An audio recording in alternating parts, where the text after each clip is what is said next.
There's just something about childhood that we all miss. We were carefree. We were not worrying about politics or the state of the world or having a roof over our heads or bills or Donald Trump or any of the worry that comes with adulthood. Now, unless you have a time machine, you can't get that back. So, we're going to take a trip down book memory lane, ladies and gentlemen. So, curl up with a good book, with some coffee, and take a trip down book memory lane. Also, I want to apologize for the fact that I am not on camera, but I am currently a hot mess, so I thought I would save your eyeballs. So, without further ado, let's take a trip down memory lane, ladies and gentlemen.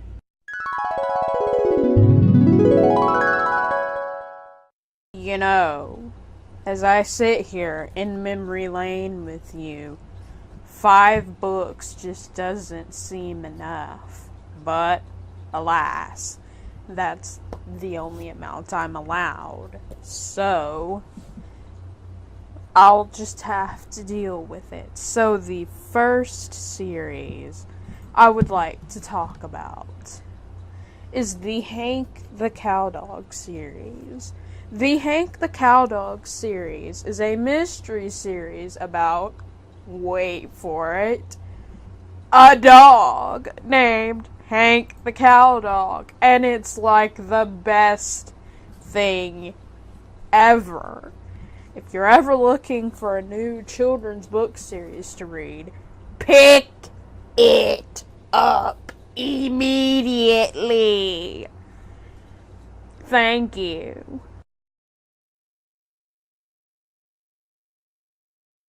The next book in this list is The Divide by Elizabeth Kay.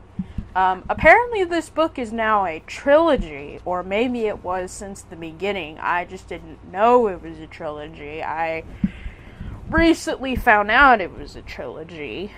So, anyway, The Divide is a magical place on a mountain ridge that separates 2 river systems, the watershed. Felix is visiting Costa Rica with his parents. This will probably be their last holiday/vacation together, as Felix is very sick and doesn't have long to live. He finds this mysterious object called the Divide, passes out, and wakes up to find himself in another dimension. In this dimension, mythical creatures are real, and Felix is the mythical being, as in humans are mythical creatures in this alternate universe. He is befriended by Bethany, and I apologize if I say any of these names wrong. Names are not my forte. Anyway, a spirited tango child, and together they set out to find a cure for his illness, and to find a way to get him back home.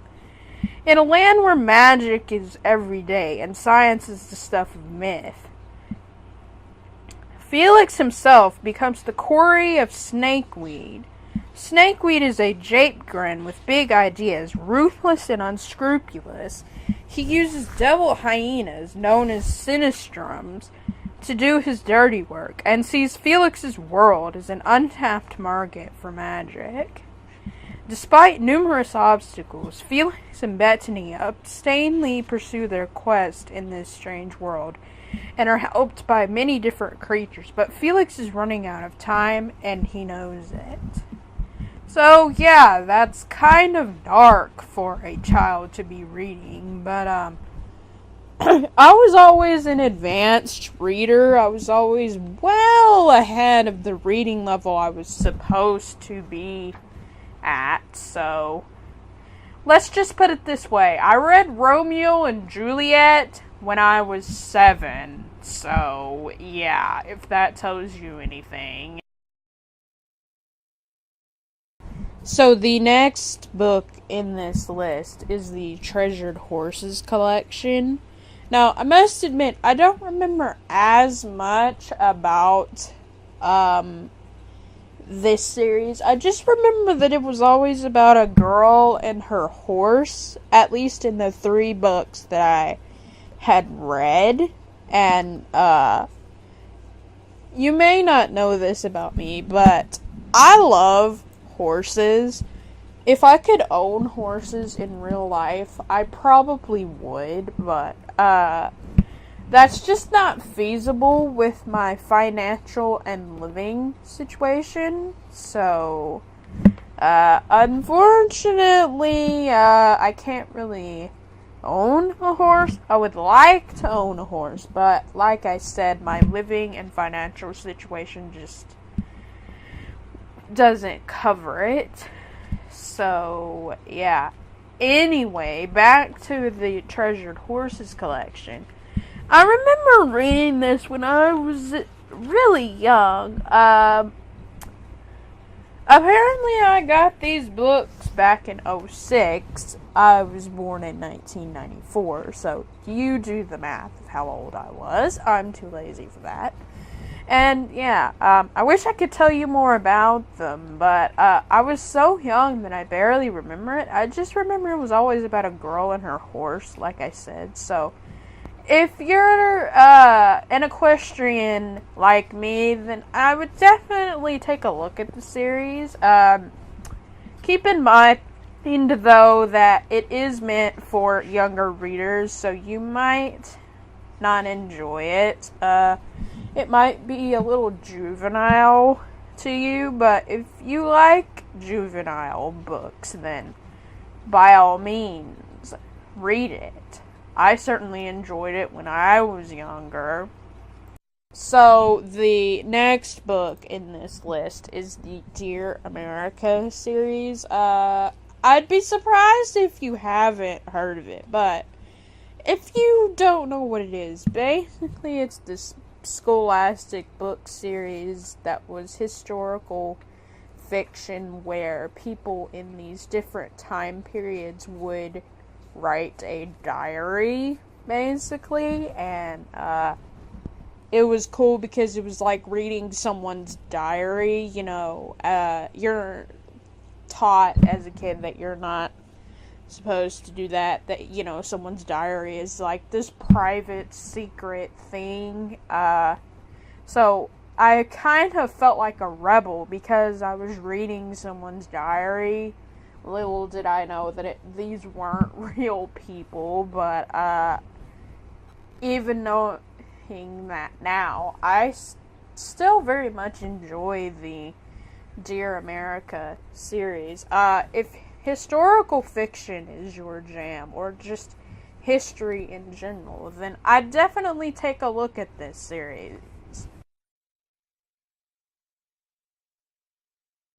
The last book on this list was originally in German. Now, to save you from cringing, I'm not going to try to pronounce the original German title because I don't speak German at all, despite being partly German.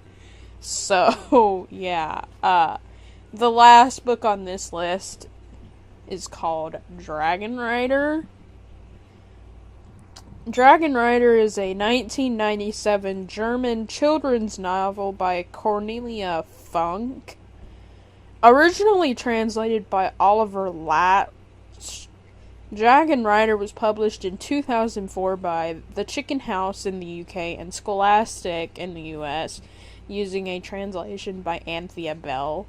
Dragon Rider follows the exploits of a silver dragon named Firedrake, the brownie Sorrel, and Ben, a human boy, in their search for the mythical part of the Himalayas mountain range called the Rim of Heaven to find a safe place for Firedrake's kin to live when the dragon finds out that humans intend to flood the valley where he and his fellow dragons live.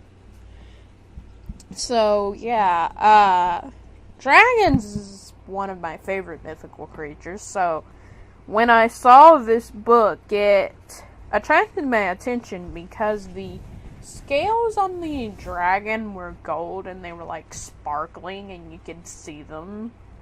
And you could feel them too, which was kind of cool. I don't really know what edition that was. I just remember that's what attracted me to it. So, yeah.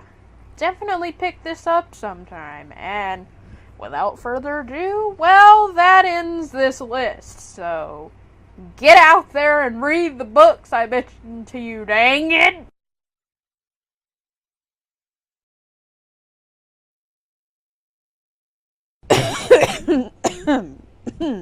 I am so sorry. That was awkward. As I sit here and think of all the books that I loved as a kid, I can think of 5 particular books that I will always love, that really struck out to me. As I sit here and list my top fave...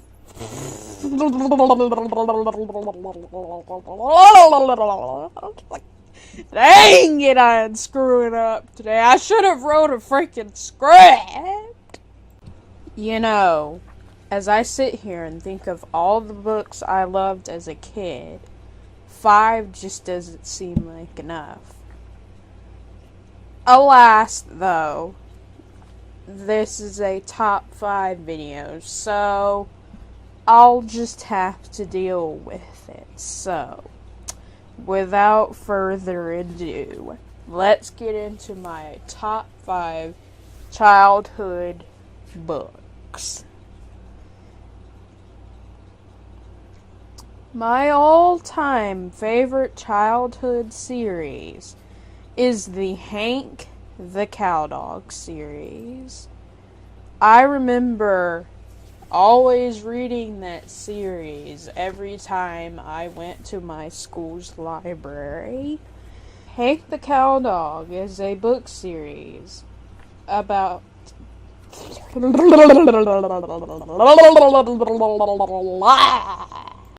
So the next book I would like to talk.